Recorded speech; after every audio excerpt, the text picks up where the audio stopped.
Hi everybody, my very first YouTube video, following in the footsteps of some of the greats. We're looking at a Master M175 today.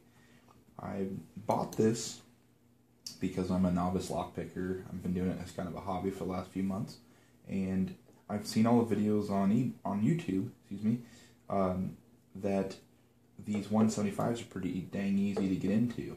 And so I went to Home Depot and picked up this M175 because they didn't have the 175Ds, and apparently there's a lot of big differences between the two. And I wanted to show you what's inside of these, because I haven't been able to find a video or any type of cutaway pictures or anything like that about it, and I want to be the first person to do it. That's kind of my first video, kind of a neat thing. So I believe the magnums are specific to Home Depot, is what I've heard, so they kind of have their own line. I know Master, my thought process was, I've heard a lot about bad things about Masterlocks, that my thought process was that they just reinforced the outside, didn't really change any of the guts, so I figured I could just pick this one, or excuse me, bypass this one, just like all the rest of them, the 175Ds.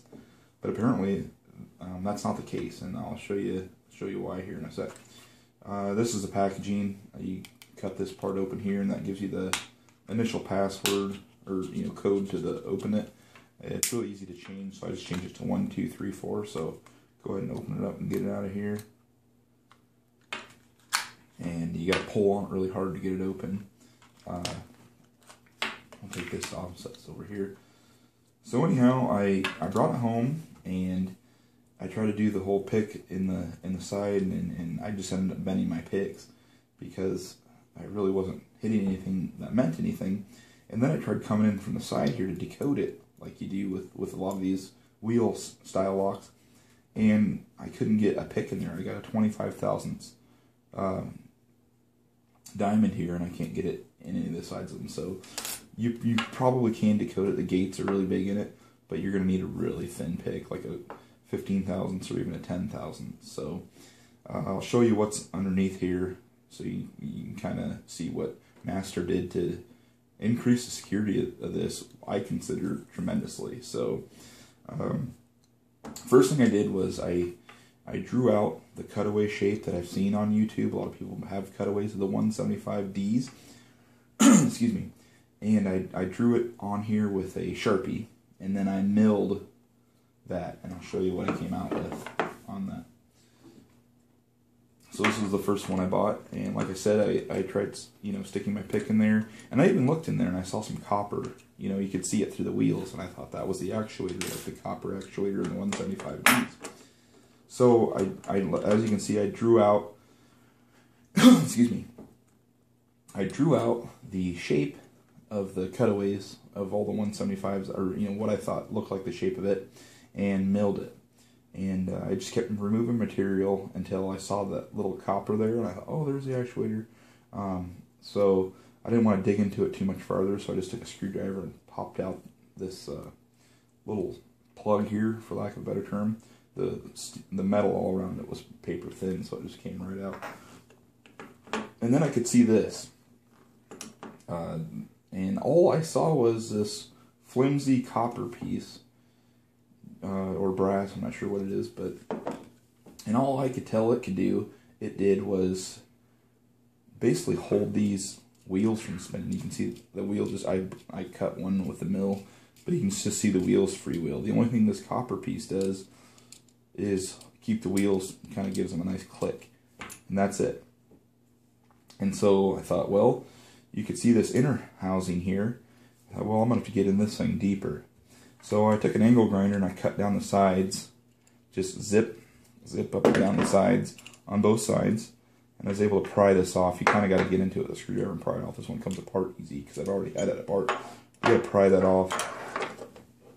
And then you end up with this, and it's like the padlock with a, just naked is what I would consider it. It's got this gold material off of there, and it's got an inner steel protective coating in it. So like I said, the old style where you stick your pick in and move that actuator, not going to do it with this one. And just to show you that just to show you what's underneath this, so you don't think I'm trying to hide anything or anything like that, I'll pop out these screws.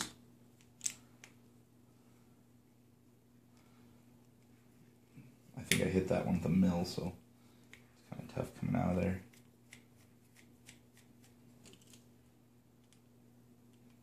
But you can see all that's underneath there is the threaded eyes for these screws, and not much more pertaining to the lock other than something to give those wheels a nice good click. So I pop that off, and like I said, all you can see in here is the top of the wheels. And you know, even if there was an actuator in there or something like that, you're gonna have to use like a curve pick or something like that to get in there.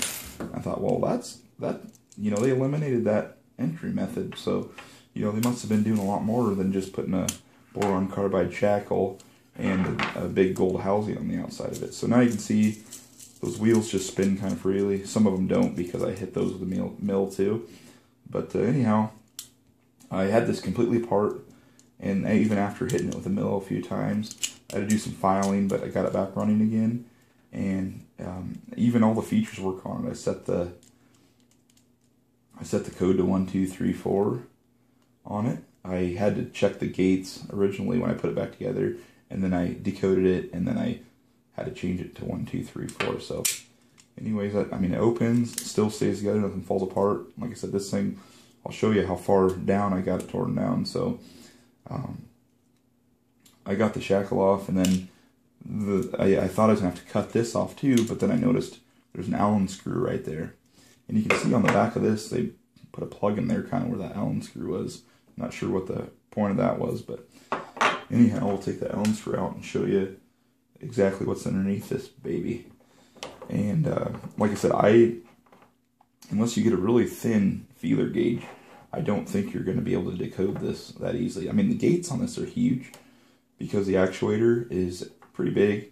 The teeth on the actuator are pretty big, but getting a feeler down in there, I think it's going to be relatively tough. So I just take out that screw, and it comes apart in 2 pieces, and springs don't pop out everywhere like that, so that's cool. But you've got this half, basically the other side is just a mirror image with a little bit wider openings for the wheels here. These wheels I just popped out. The wheel I just popped out, and I mean, you can see, I don't know if you can see that or not, but it's got the gates right here. They're really big, but like I said, the hard part is going to be getting down into them. But that's just the wheel mechanism. It's got a couple snap rings holding that together. The first one comes off, as you can see. But anyhow, that's the wheel mechanism.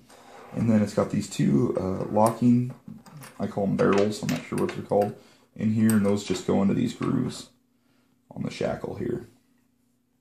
If you can see that, they just go in like those grooves there. And then this is the actuator, and it's buried pretty darn deep inside the heart of this thing. I mean, I can show you once you get it put back together. I mean, it would be hard to get around those wheels to that. And the only way that this will move is A, if all your gates are lined up, and B, if you pull up on it really hard. So for instance, this one's set on that. So 1, 2, 3, 4. So when you pull up on the shackle, these barrels will push down, or the locking barrels will push down on this. Oh, there goes the spring. These barrels will push down on this, and the only way this is going to slide down is if those gates are lined up on those teeth.